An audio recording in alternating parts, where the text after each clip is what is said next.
भारत और अफगानिस्तान के बीच ना के बराबर टैरिफ करने पर सहमति बन गई है। दिल्ली पहुंचे अफगानिस्तान ने यह भी अनाउंस किया है कि तकरीबन 5 साल तक जो है वो किसी किस्म का जो भी अगर कोई इन्वेस्टर आते हैं अफगानिस्तान में तो उनसे किसी किस्म का टैक्स जो है वो नहीं लिया जाएगा। यकीनन इस वक्त अफगानिस्तान भारत के साथ अपने ताल्लुकात को या अपने टर्म्स को मजबूत से मजबूत करता हुआ दिखाई दे रहा है। और इस ट्रांजिशनल रिलेशनशिप से इंडिया भी फायदा उठाना चाहता है, मैक्सिमम पाकिस्तान को वीक करना चाहता है, और तालिबान भी फायदा उठाना चाहते हैं कि जितना पैसा उससे वॉर रिलेटेड इकोनॉमी की एडवांटेज ले सके।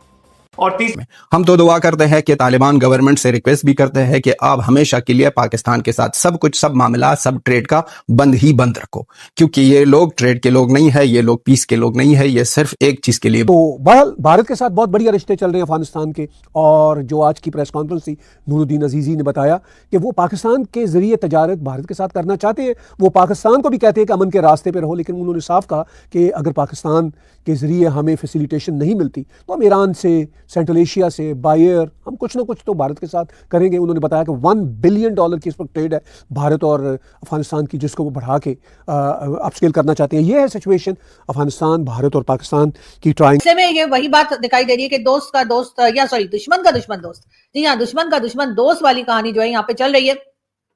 मगर ये दुश्मन हमने खुद बनाए हैं, इनमें से कोई भी हमारा दुश्मन नहीं था, लेकिन ये दुश्मन हमने खुद बनाए। और अब जो है वो दुश्मन का दुश्मन दोस्त वाली पॉलिसी हमें यहाँ पे ऐसे दिखाई दे रही है कि अफगानिस्तान और भारत आपस में मेल मिलाप करते हुए, आपस में ट्रेड करते हुए, बातचीत करते हुए, दोस्ती करते हुए दिखाई दे रहे हैं। और जाहिर है अच्छा, ये जो अजीजी साहब हैं, ही इज द जेंटलमैन, ये आए हैं और ये बात कर रहे हैं। देखिए साहब, सी कनेक्टिविटी, अब अफगानिस्तान जो है दोस्तों लैंडलॉक्ड कंट्री है, और मैं आपको इसके बारे में भी बताऊंगा कि क्यों जरूरी है यहां पे। Official sources the visit which highlights Afghanistan's desire to avoid Pakistani ports for its commercial requirements will help Afghanistan bypass Pakistan for enhanced connectivity. The visit is being viewed as a significant outreach by the Taliban administration as it is taking place a month after External Affairs Minister S. Jaishankar hosted Taliban's acting Foreign Minister Malawi Amir Khan Muttaqi in Delhi, where both sides strengthened the air. ये देखा कि भाई 2 दफा उनके जो trade minister हैं वो हमें दिल्ली में नजर आए, मुलाकातें करते हुए नजर आए, फॉरेन मिनिस्टर से वो मिले, उन्होंने कहा कि हम इंडिया के साथ ट्रेड जारी करना चाहते हैं और राइट नाउ अब उन पर अमल भी किया जा रहा है। क्या ये चीज दोनों मुल्कों के लिए अब ज्यादा फायदे में होगी, क्योंकि अफगानिस्तान ऑलरेडी इंडिया की तरफ काफी ज्यादा जो है वो झुकाव कर चुका है? नहीं, वो देखो, हमारा आर्मी चीफ हमारी ना कौम मानती है ना पाकिस्तान के जितने भी मुस्लिम लोग हैं वो नहीं मानते हैं कि यार पाकिस्तान का आर्मी चीफ अमेरिका क्यों गया। तो अब आप उनका जो सदर है, वज़ीर आज़म है, आप कैसे कह सकते हैं कि एक मुल्क का प्राइम मिनिस्टर इंडिया जाए, जहन्नम जाए, जन्नत जाए, उसका फैसला आपने नहीं करना। आप अपने मुल्क की पॉलिसी ठीक करो, कोई जहन्नम में जाए। मोदी ने उनसे डील कर रहा है, ट्रम्प से डील कर रहा है, 2 मिनट बाद अगर ट्रम्प को लगता है यार कि ये मैंने गलत किया, वो पीछे हट जाता है। आप अफगानिस्तान के वज़ीर आज़म को, सदर को आप कैसे कह सकते हैं कि यार ये गलत कर रहा है, ये वहाँ से उधर गया। अब हमारे मुल्क में ये अफगानिस्तान के वाणिज्य और उद्योग मंत्री अलहाज नूरुद्दीन अजीज 5 दिन के दौरे पर भारत की राजधानी दिल्ली में है, और इस दौरान उन्होंने भारत के लिए एक बड़ा और अहम बयान दिया है जो इस समय चर्चा का विषय बना हुआ है। अजीजी ने कहा है कि वे भारतीय व्यापारियों को अफगानिस्तान आने और निवेश करने के लिए आधिकारिक निमंत्रण देने आए हैं। उनके मुताबिक अफगानिस्तान भारतीय व्यापारियों को हर तरह की मदद देगा और व्यापार के रास्ते में आने वाली सभी बाधाएं दूर की जाएगी। उन्होंने आगे बताया कि भारतीय उत्पादों पर कम से कम टैरिफ लगाया जाएगा, यहाँ तक कि 0 टैरिफ की भी बात चल रही है। यानी भारत के लिए अफगानिस्तान नए आर्थिक रास्ते खोलने के लिए पूरी तरह तैयार है।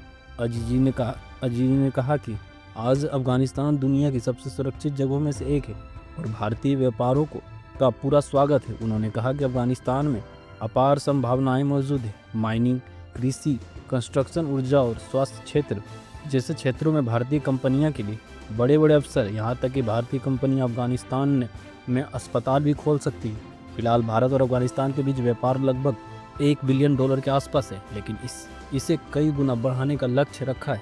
वीज़ा से जुड़ी कई समस्याएं अब काफ़ी हद तक हल हो चुकी है और दोनों देश सामान भेजने के लिए नए रास्ते की खोज रहे। और दोस्तों, भारत और अफगानिस्तान के बीच बढ़ती ट्रेड डील्स देखकर पाकिस्तान की जलन भी साफ दिखाई दे रही, क्योंकि इन आर्थिक साझेदारियों से क्षेत्र में भारत का प्रभाव और भी मजबूत होने वाला है। इस पर आपकी क्या राय में कमेंट के जरिए जरूर बताएं।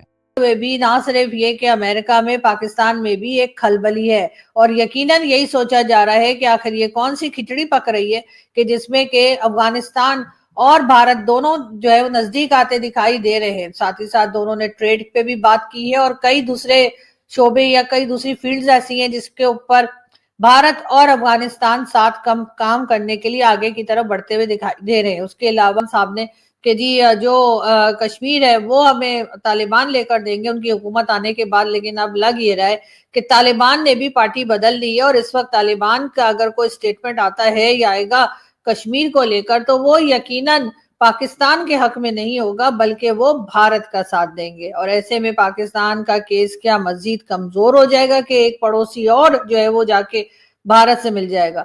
लेकिन जाहिर है कश्मीर को अलावा भी हमारे 10 इश्यूज हैं जो कि हमारे इस वक्त भारत के साथ भी चल रहे हैं और उसके साथ साथ when the Pakistani Air Force bombed targets inside Afghanistan on October 9th।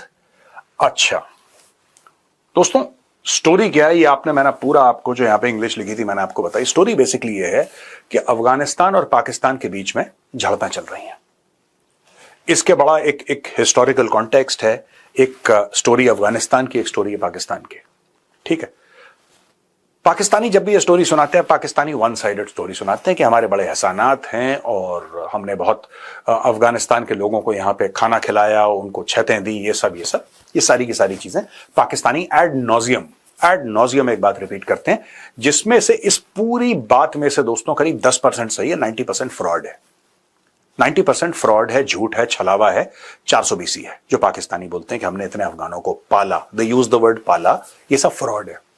हां, अफगान वहां पे जाके रहे, लेकिन पाकिस्तान को मोटा पैसा यूनाइटेड नेशंस और दूसरी एड एजेंसी से मिलता था, तो पाकिस्तान ने कोई एहसान नहीं करा, अपनी जेब से पाकिस्तान ने पैसे नहीं लगाए। रादर पाकिस्तान ने जो अफगानों के हक के पैसे थे वो भी खा गए पाकिस्तानी। ये उस जगह पे गलत गया, उस पे गलत हुआ। अब इतनी सी बात पे अब हमारी ISI काम कर रही है, उनको पता होना चाहिए किस वजह से गया। क्या इंडिया में हमारी एजेंसियां नहीं हैं? अफगानिस्तान में नहीं हैं? कोई भी मुल्क ऐसा है सबसे मजबूत जो मुल्क होता है वो आइटम बम से नहीं होता या हथियार से नहीं होता। सबसे पहले एजेंसी 10 साल पहले की कहानी बता रही उस मुल्क में हमारे लिए क्या हो रहा है। आज से 50 साल पहले हमने अफगानिस्तान को इधर लाया, सारा कुछ कमाया, डॉलर कमाया, पैसे कमाए, एक अफगानी के पीछे पैसे मिल रहे थे। ठीक है। तो अभी बात यह है कि इतने अफगानी थे जो मेरे साथ, जो मेरे ताल्लुकात वाले लोग थे इधर, उनका करोड़ों का कारोबार था। जहाँ तक हम पाकिस्तानी यहाँ बैठ के हमने नहीं कमा सका, हमें सिर्फ शनाख्ती कार्ड दिया गया। तो उन लोगों ने मेहनत की। अब इसका मतलब नहीं कोई अफगानी के पास पैसे हैं तो चोरी कर रहा है या किसी एजेंसी के साथ है। तो हमें ना कारोबार करने दे रही है हमारी हुकूमत, ना किसी से खुद डील कर सकती है। मौजूदा हालात देख सकते हैं। आज से 10 साल पहले देखो हम कह रहे थे नवाज शरीफ मर जाए, जरदारी आ जाए, हालात अच्छे होंगे। फिर जरदारी आए, 5 साल गुजारा, हमने फिर सोचा यार ये मर जाए कोई और आए। फिर इमरान खान आया, उसका हर कोई कह रहा है ये सियासत का बाप है। हमें सियासत के बाप से क्या करना है? हमें 2 वक्त की रोटी इज्जत से नहीं मिल रही। जो कमा रहा है उसको कभी पुलिस उठा रही, कभी कुछ कर रही, कभी कुछ कर रही। आप दुनिया की कोई भी रियासत में जाओ, आप चाइना में जाओ, सबसे जदीद दौर के जो हुकूमत